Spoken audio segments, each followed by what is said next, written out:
Okay, सबसे important what is coordinate plane.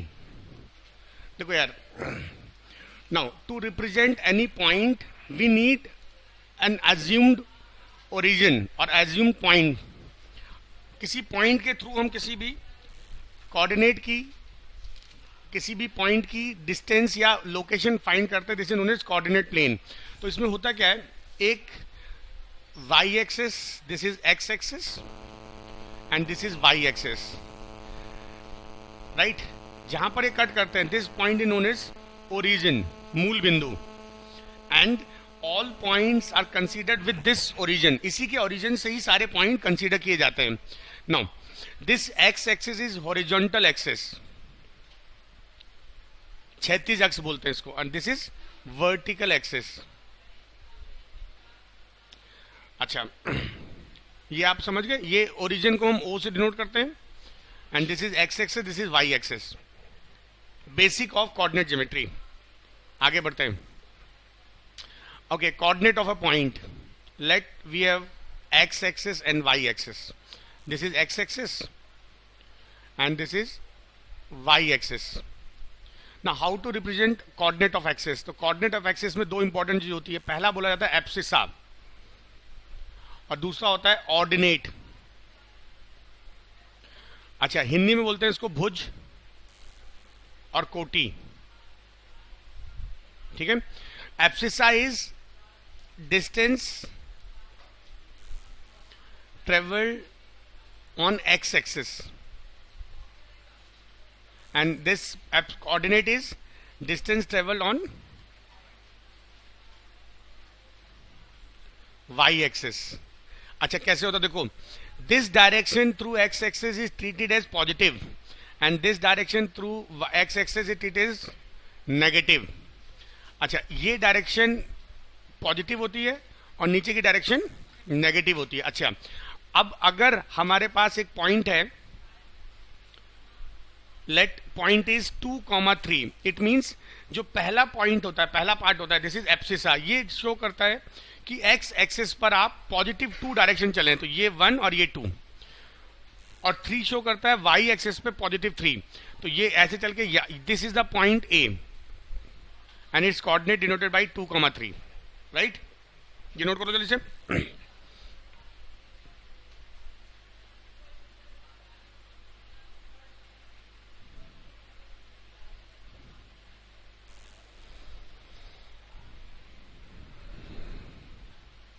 किसी भी पॉइंट को रिप्रेजेंट करने के लिए हमें उसके एक्स एक्सिस, ऑर्डिनेट और एब्सिसा चाहिए होंगे. ठीक है. एब्सिसा एक्स कोऑर्डिनेट पर होता है, एक्स एक्सिस पर होता है, प्लस है तो इस साइड, माइनस है तो लेफ्ट साइड, और वाई में प्लस है तो ऊपर और नेगेटिव तो नीचे.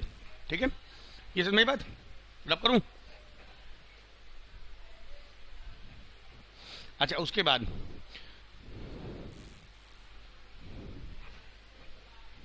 क्वाड्रेंट. देखो, if we draw axis, X axis, Y axis, this is X, X dash, this is Y, Y dash. This 2 lines makes 4 part.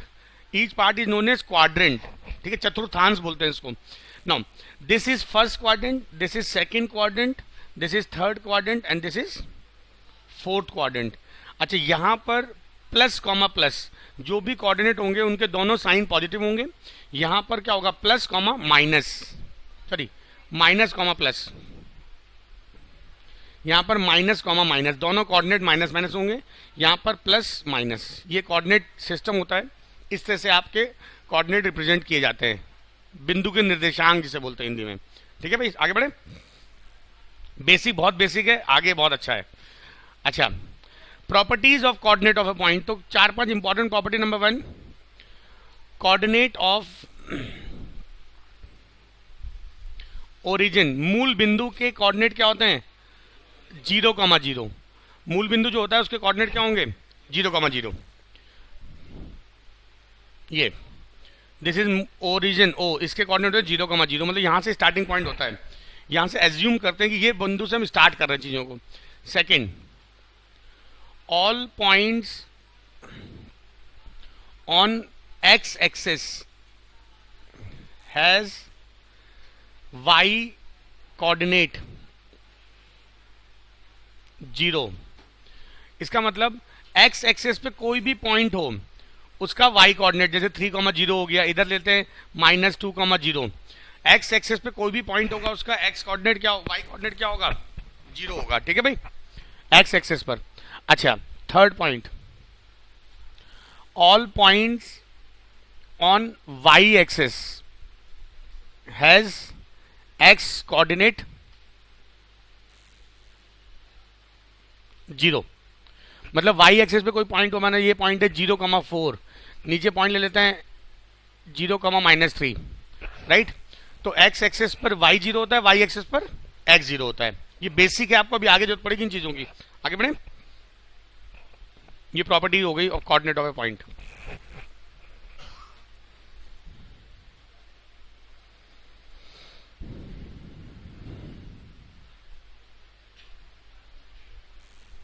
हो गया। अच्छा, नाउ सबसे इंपॉर्टेंट पार्ट आता है, पहला formula, distance between 2 points.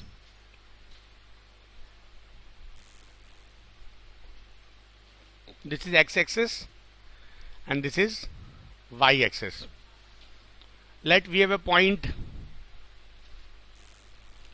A, its coordinate is x1 y1, and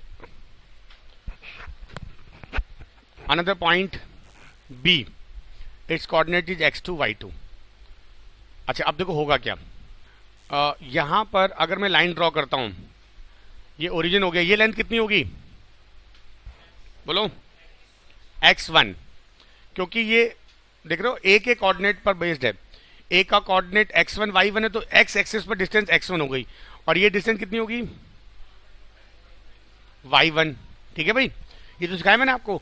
अगर किसी coordinate की बात हम करते हैं तो पहला जो ऑर्डिनेट होता है वो क्या होता है, x पर दूरी, और सेकंड जो ऑर्डिनेट होता है वो क्या होता है, y की दूरी। अच्छा, ये जो बात करते हैं इस b की, ये डिस्टेंस कितनी होगी, और ये डिस्टेंस कितनी होगी y2। Now we have to calculate distance between them. तो मैं क्या करूंगा, देखो ये मुझे निकालना है ए बी, मैं यहां पर एक परपेंडिकुलर ड्रॉ कर दूंगा ये। अच्छा, अब उस देखो यार, ये टोटल डिस्टेंस x2 है, ये x1 है, तो ये डिस्टेंस कितनी बचेगी, x2 माइनस x1। अच्छा, ये टोटल डिस्टेंस y1 है, ये y2 है, तो ये कितनी बचेगी, y1 माइनस या y2 माइनस y1 ले लो, फर्क नहीं पड़ता। ठीक है, आगे क्योंकि आसान हो जाएगा। अच्छा, अब in this triangle A B C, ये राइट एंगल है, तो A B square is equal A C square plus B C square. अच्छा, ए सी की वैल्यू कितनी है, y2 माइनस y1 का स्क्वायर, प्लस बी सी कितना है, x2 माइनस x1 का होल स्क्वायर। तो ए बी की वैल्यू कितनी हो गई यहां से, under root x2 minus x1 whole square plus y2 minus y1 whole square. अरे समझे भाई ये बात, this is formula of distance between 2 point. Note करो, आपको ये डेरिवेशन याद रखना है, केवल ये फॉर्मूला याद रखना है, distance between 2 points. This is x2 minus x1 whole square plus y2 minus y1 whole square. Section formula, section formula क्या होता है कि if we have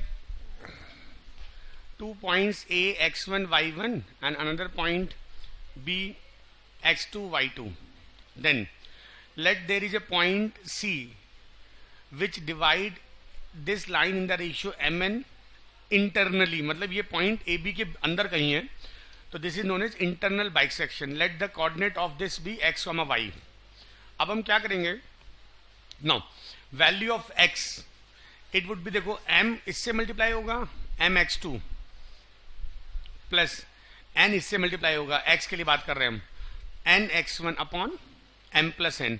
this is coordinate of x and coordinate of y would be m y2 plus n y1 upon m plus n।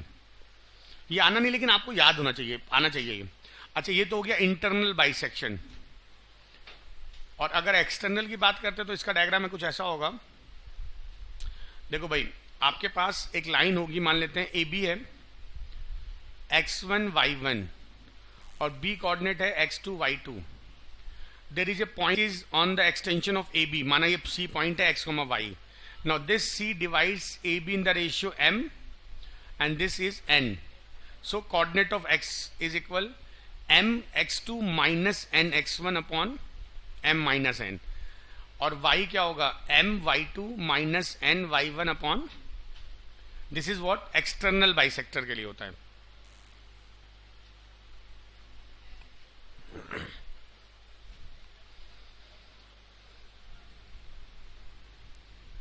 Okay, find the ratio in which join of points 3 comma minus 2 and 1 comma minus 1 comma 2 divided by line 3x minus y plus 2 is equal 0. अच्छा, formula क्या है? अगर आपके पास दो point दिए हुए हैं a x1 y1 और दूसरा पॉइंट है b x2 y2 और एक लाइन दी है आपको ax plus B Y plus C बराबर 0, then the ratio is given by minus. आप क्या करो, पहला पॉइंट क्या पुट करो, a x1 plus B y1 plus C, और नीचे दूसरा point a x2 plus B y2 plus C, and this will give you ratio in which that line divide the points. ठीक है, ये फॉर्मूला होता है. अब ये एग्जाम्पल क्या करके दिखाओ मुझे. अगर आपका आंसर माइनस में आएगा मतलब एक्सटर्नल बाइसेक्टर हो रहा है, और अगर प्लस आएगा तो इंटरनल हो रहा है. हाँ हाँ, पॉजिटिव आ रहा है. हाँ, बाहर माइनस आएगा. सॉल्व करने के बाद अगर वो प्लस हो जाता है तो इंटरनल होता है, और अगर माइनस ही रहता है तो बोलते हैं एक्सटर्नल बाइसेक्शन. तो आंसर में भी होगा 13/3 इंटरनल, 13/3 एक्सटर्नल. वो आपको आंसर में आएगा वो चीजें. आपको करना क्या होगा, रेशियो क्या हो जाएगा, माइनस. देखो लाइन है 3x माइनस वाई प्लस 2, पहला पॉइंट है 3 को माइनस 2, तो x की जगह रख दो 3, y की जगह रख दो कितना -2, तो जगह 3 इंटू 3 माइनस 2 प्लस 2, राइट. और अपॉन में क्या होगा, x की जगह -1, y की जगह 2, तो 3 इंटू -1 माइनस 2 प्लस 2, राइट. ये हो गया -9 प्लस 2 प्लस 2 अपॉन -3 -2 से कट गया ये, तो ये बचेगा कितना, माइनस माइनस प्लस हो जाएगा 13/3 आंसर. समझे. अब आप ऑप्शन चेक लेना कौन सा. बात समझ में, आगे बढ़े, क्या करो, क्लियर है. हाँ, इंटरनल. पॉजिटिव आएगा तो इंटरनल हुआ ना, अगर पॉजिटिव आएगा तो इंटरनल होगा, और अगर नेगेटिव आएगा तो एक्सटर्नल होगा. आगे बढ़े.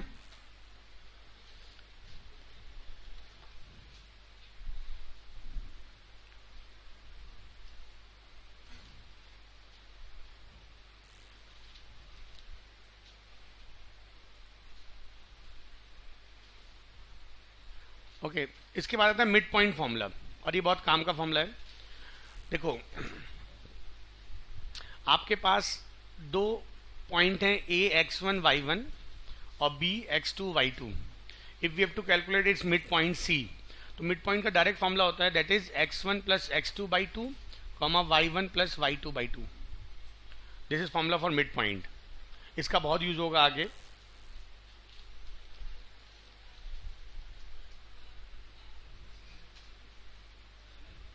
Sorry,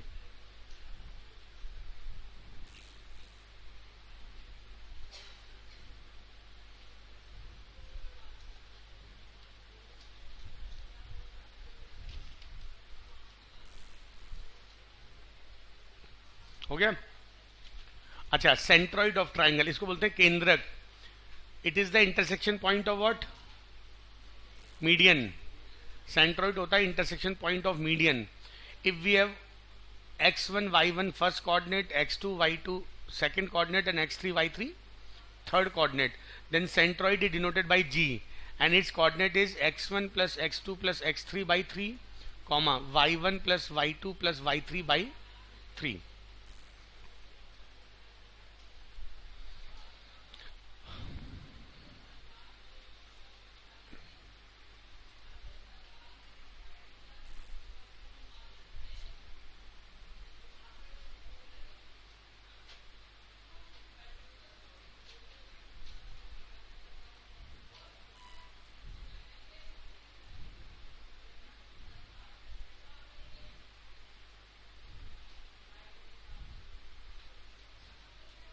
solve this. देखते कितने लोगों को बात समझ में आई. Find fourth vertex of a parallelogram whose 3 vertices are 3 1 4 -2 and 2 -4। समांतर चतुर्भुज का चौथा शीर्ष ज्ञात कीजिए यदि उसके 3 शीर्ष ये दिए हुए हैं। करके दिखाओ, देखते कितने लोग बात समझ पाए।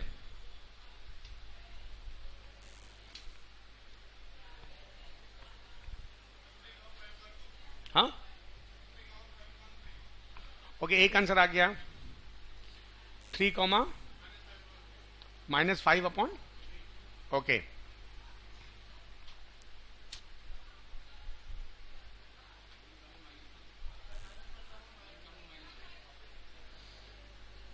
देखो बच्चे गलती क्या करते हैं, मैंने पढ़ा रहा हूँ सेंट्रोइड तो सेंट्रोइड फॉर्मूला लगा दिया, आंसर आ गया। अरे भाई मैंने पूछा कुछ और है, मुझे फोर्थ वर्टेक्स चाहिए। मैंने 1, -1। अरे भाई कुलदीप नीचे कर सिर। देखो एक बात ध्यान रखना, मैंने जानबूझ के क्वेश्चन चेंज किया था, लॉजिकल बताना चाहता था मैं आपको। आपको करना क्या है, आपको कैलकुलेट करना है फोर्थ वर्टेक्स, है ना। और फोर्थ वर्टेक्स के लिए आपको कुछ ना कुछ शॉर्टकट या तो पता होने चाहिए। देखो भाई वर्टेक्स क्या कहते हैं,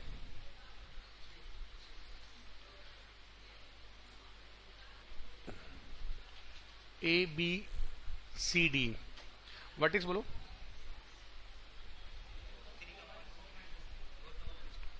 -4 और अच्छा आपको मान लेते हैं ये A, B है। देखो कई तरीके हो सकते हैं, जो सबसे शॉर्टकट है बाद में बताऊंगा।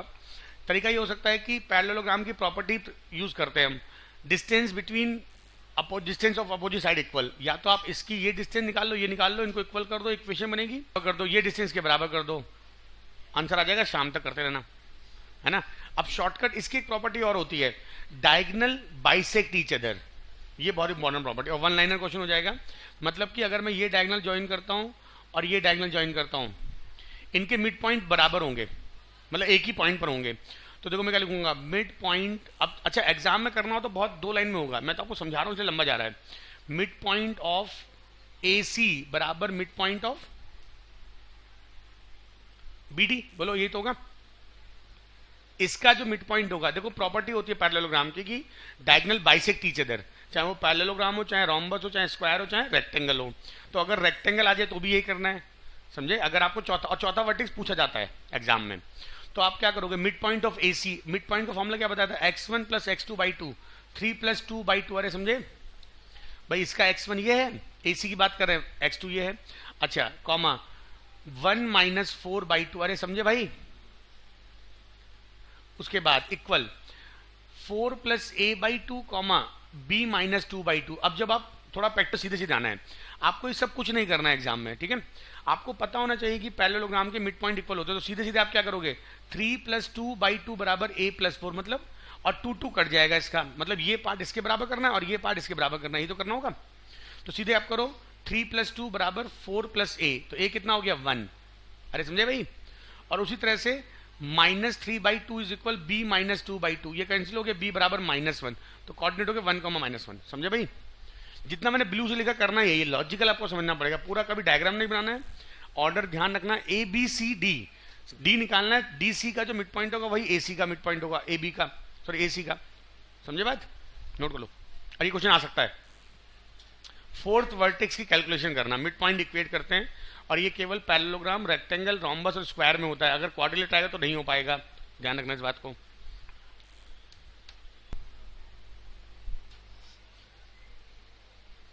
बढ़े। अच्छा एरिया ऑफ ट्राइंगल, मान लेते हैं आपके पास, ये भी फॉर्मूला इंपॉर्टेंट है।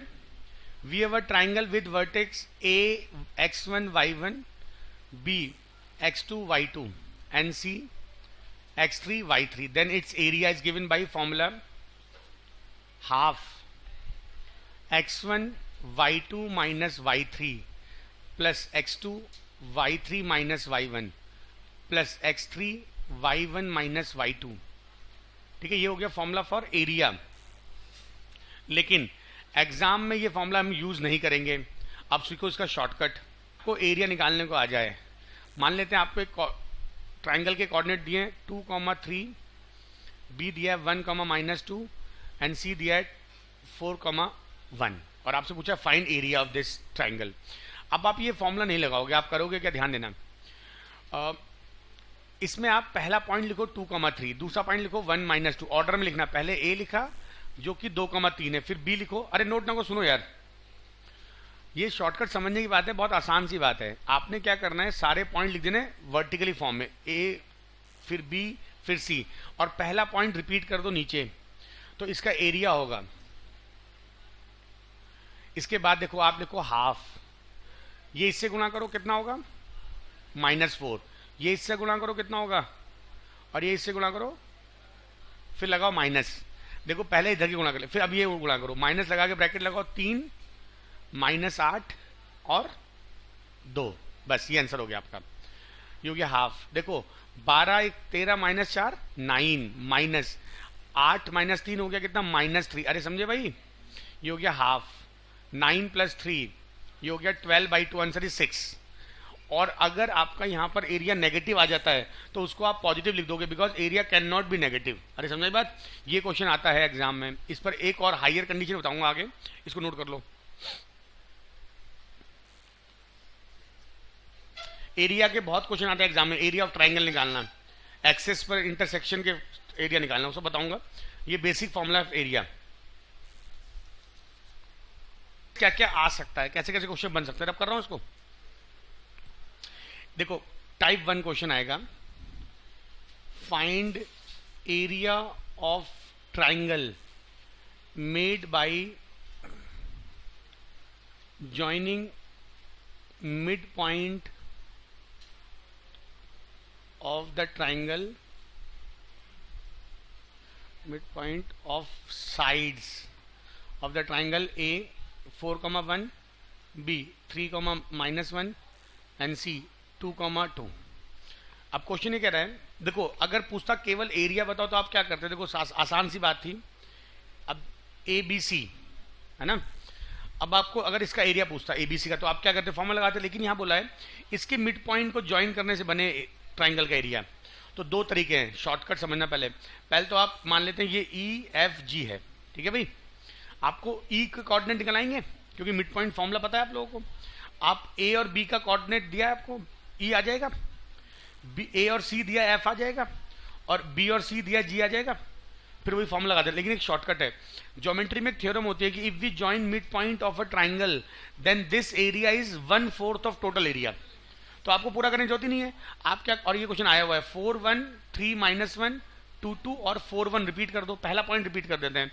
अब जल्दी करना है, वो टाइम वेस्ट नहीं करना है। हाफ 4 माइनस का 6 + 2 माइनस 3 -2 +8, समझे भाई, ये हो गया 1/2, ये हो कितना 4 -11 9 -9, ये हो गया कितना -5/2, but we will write our area is positive, क्योंकि एरिया पॉजिटिव लिखना है तो माइनस आए। अच्छा ये तो हो गया इस पूरे ट्राइंगल का, और अंदर वाले का क्या होगा 1/4 ऑफ दिस, तो आंसर हो गया 5/8 स्क्वायर यूनिट। अरे समझे भाई, ये कॉन्सेप्ट आ सकता है, क्वेश्चन ये आ सकता है।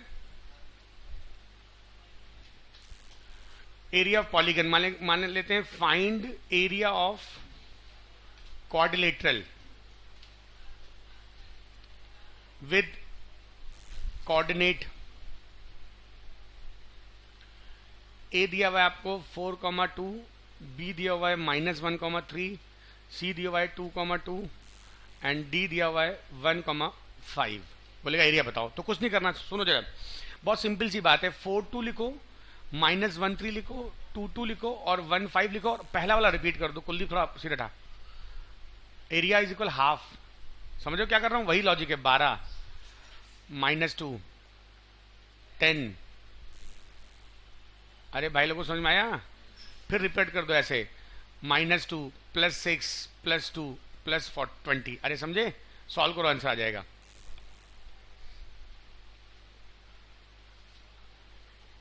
क्लियर बात है, कितना ही बड़ा हो, पेंटागन हो हेक्सागन हो, फर्क नहीं पड़ता, ऑर्डर में लिखो। पहला बस ऑर्डर इंपॉर्टेंट है, ABCD होना चाहिए, उल्टा कर दो तो आंसर गलत हो जाएगा। ऑर्डर में लिखो और फिर पहला पॉइंट रिपीट कर दो।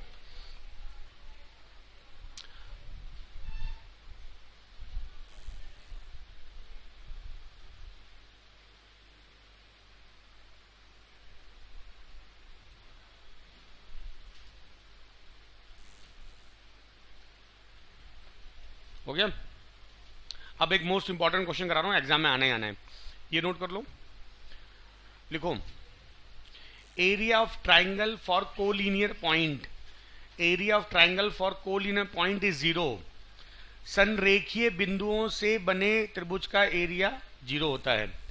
Area of collinear point is 0। ये रब कर दूं? हाँ, क्वेश्चन ये मैंने बताया आपको, एरिया ऑफ, लिखवा रहा हूं, area of collinear points are 0। Collinear मतलब एक ही लाइन में, तो जो अगर 3 पॉइंट एक लाइन में होंगे तो ट्राइंगल बनेगा ही नहीं। अच्छा, क्वेश्चन कैसा आएगा? ये क्वेश्चन कंफर्म आता है इस तरह का, if 1,1 0, k and h, k h, 0 are collinear, then which of the following is true? Of the following, ये क्वेश्चन आया और आएगा, फॉलोइंग इज ट्रू। देखो यार, ऑप्शन दिया होगा 1/k + 1/h बराबर 1, बी ऑप्शन kh बराबर 1। अच्छा, बहुत सारे ऑप्शन होंगे, मैं लॉजिक समझा देता हूँ।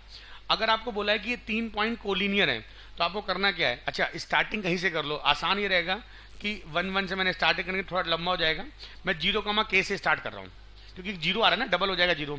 उसके बाद क्या है? h, 0 ऑर्डर है, देखो इसके बाद ये फिर ये आ जाएगा 1,1 और फाइनली 0, k। अरे समझे, क्योंकि ये कोलिनियर तो इसका एरिया 0 बराबर हाफ। अरे समझे क्या सिखा रहा था मैं? देखो भाई, क्रॉस मल्टीप्लाई, ये 0, ये h plus k minus kh 0 0।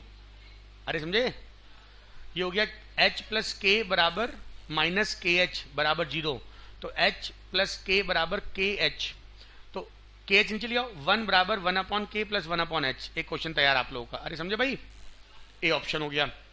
तो जब भी कोलिनियर कंडीशन दिया हो, एरिया 0 करना और यही तरीका अपनाना है आपको। अरे कोलिनियर पे क्वेश्चन आता है कहीं से भी, लेकिन ऑर्डर ध्यान रखना, अगर आपने स्टार्ट किया 0, k से, तो उसके बाद h 0 आएगा, 1 1 नहीं आ सकता, फिर आगे बढ़ना है आपको, समझे? आगे बढ़ना है। अगर आप लास्ट से स्टार्ट तो फिर पहले वाला आएगा 1 1। हाँ, मैं स्लोप नहीं पढ़ाया ना मैंने, ये कह रहे भाई साहब स्लोप, तो स्लोप में भी लंबा जाएगा, इससे आसान पड़ेगा। मैंने स्लोप पढ़ाऊंगा अभी आगे, स्लोप आने वाला है अगला टॉपिक। अरे तुम लोग पढ़े लिखे हो यार, जो अनपढ़ है उनके लिए बता रहा हूँ मैं चीजें। सबने थोड़ा बहुत पढ़ा है ना चीजें, बस ये काम की चीज एग्जाम में आता है आपका, ये एरिया वाला।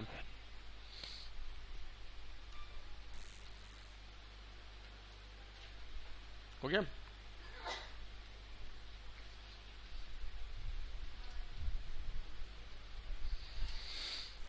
आगे बढ़ते हैं। अच्छा, अब आता है स्लोप और gradient. The meaning of this point, अच्छा जरा इंपॉर्टेंट कंडीशंस हैं। देखो एक वर्ड समझो आप, पहले चलो स्लोप ही डिस्कस लेते हैं। देखो माना एक लाइन है, this is X axis, this is Y axis. Now this line is tilted with angle theta towards positive direction of X axis. ध्यान समझना, ये डायरेक्शन पॉजिटिव होती है और ये डायरेक्शन नेगेटिव होती है।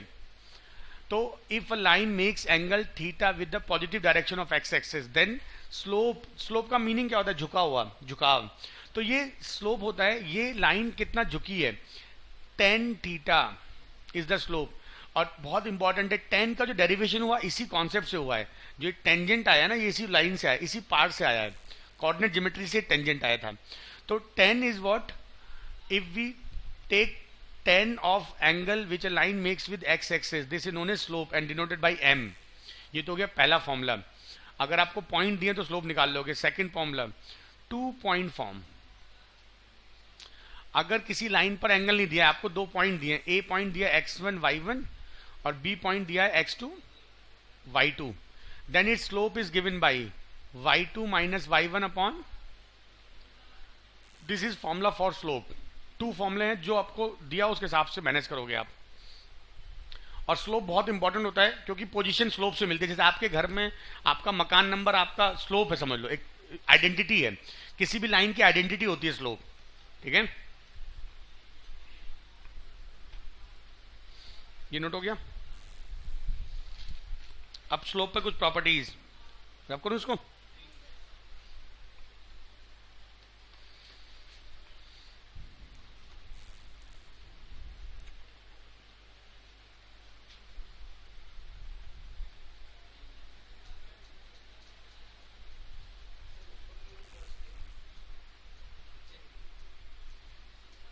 हो गया।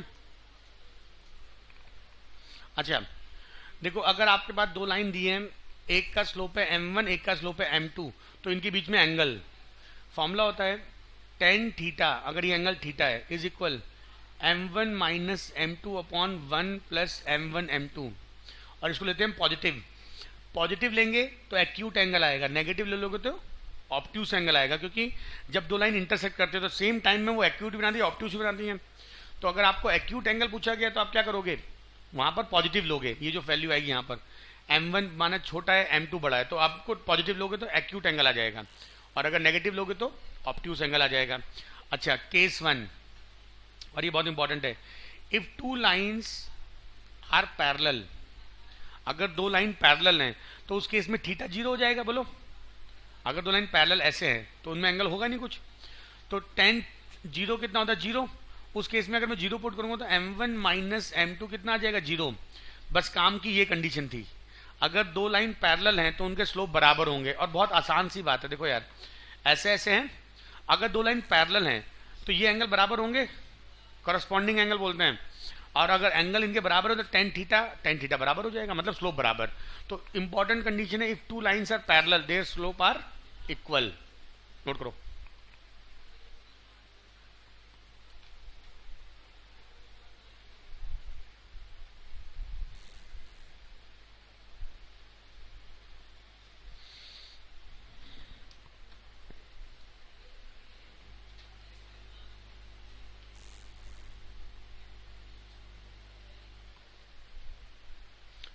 Case 2,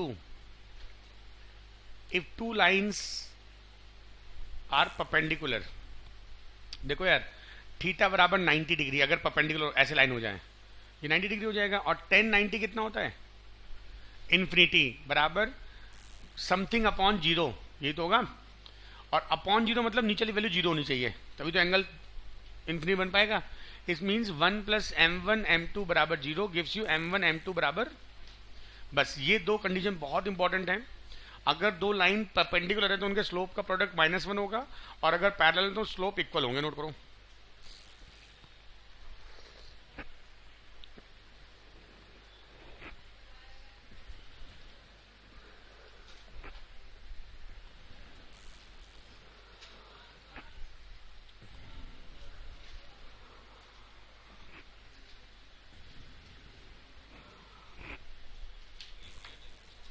क्या चीज, ये ला, देखो अगर वो परपेंडिकुलर होंगे तो उनका एंगल होगा 90, और 10 90 कितना होता है इन्फिनिटी, मतलब नीचे की वैल्यू 0 तभी तो इन्फिनिटी आएगा, मतलब 1 प्लस m1 m2 0 हो जाए, m1 m2 बराबर, अगर दो लाइन परपेंडिकुलर तो उनके स्लोप का प्रोडक्ट हमेशा -1 होगा। इक्वेशन ऑफ लाइन, देखो इक्वेशन ऑफ लाइन का मतलब क्या होता है। अच्छा कोई बताएगा what is equation of line, बताओ what is equation of line. ना आप तो एग्जाम्पल दे रहे हो, यस नहीं आप एग्जाम्पल दे रहे हो, आप एग्जाम्पल दे रहे हो, मैंने बोला what is equation of line, आप एग्जाम्पल बता रहे हो, यस कोई बताएगा।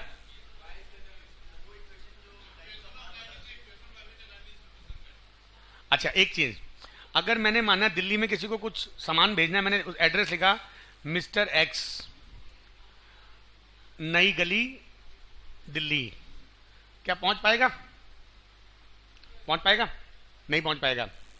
अच्छा सेक्टर 7 पहुंच पाएगा, नहीं पहुंच पाएगा। हाउस नंबर 22 पहुंच पाएगा, पहुंच जाएगा।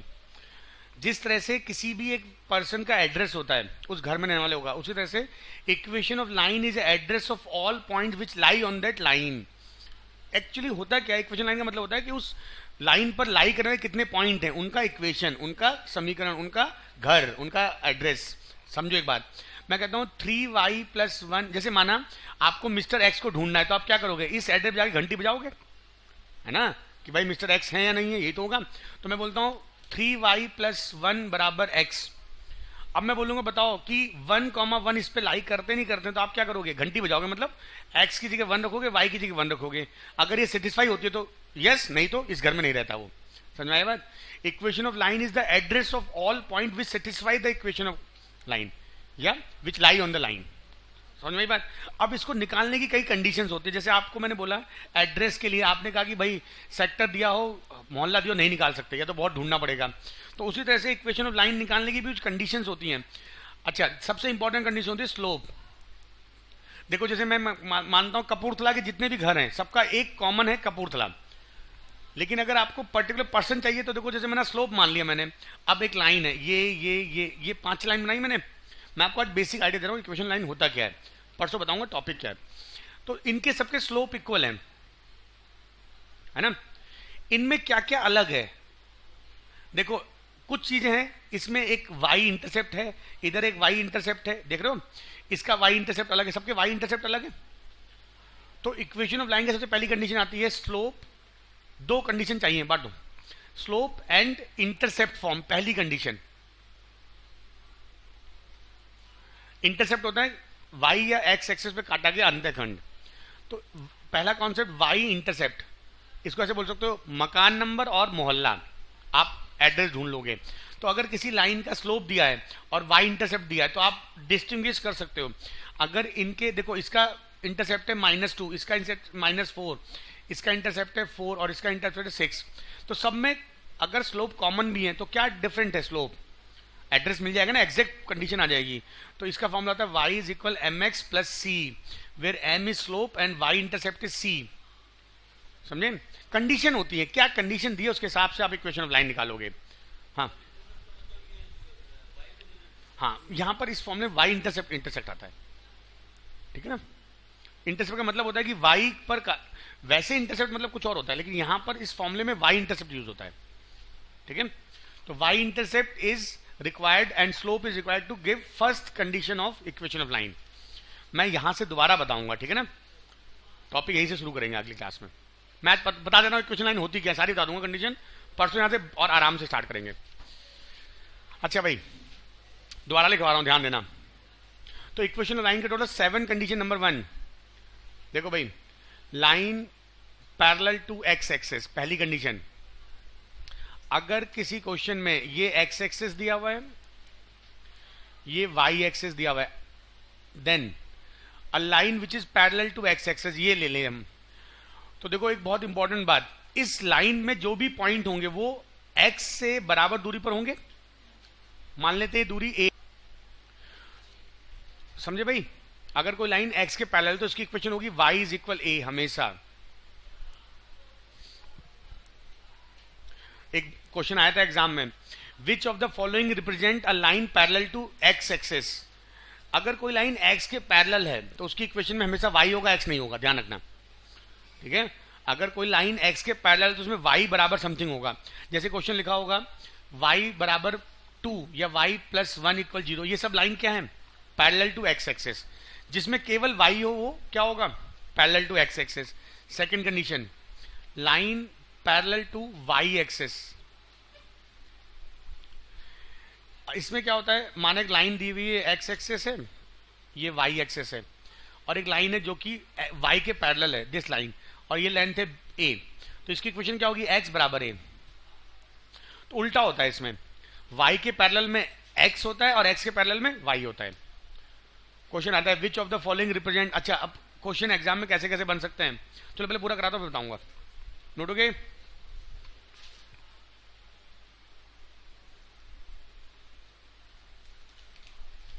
आपको मैंने एक सीट दी है, शुरू के 25 क्वेश्चन आप बेसिक से कर सकते हो, जहां तक मैंने बताया था ना वो स्लोप से पढ़ा दूंगा। अच्छा, slope and y intercept form, ये थर्ड कंडीशन होती है। अगर कोई लाइन आपको दी हुई है जो कि स्लोप है इसका m और यहां पर ये c का इंटरसेप्ट कट कर रही है y पर, तो इसकी इक्वेशन होगी y = mx + c।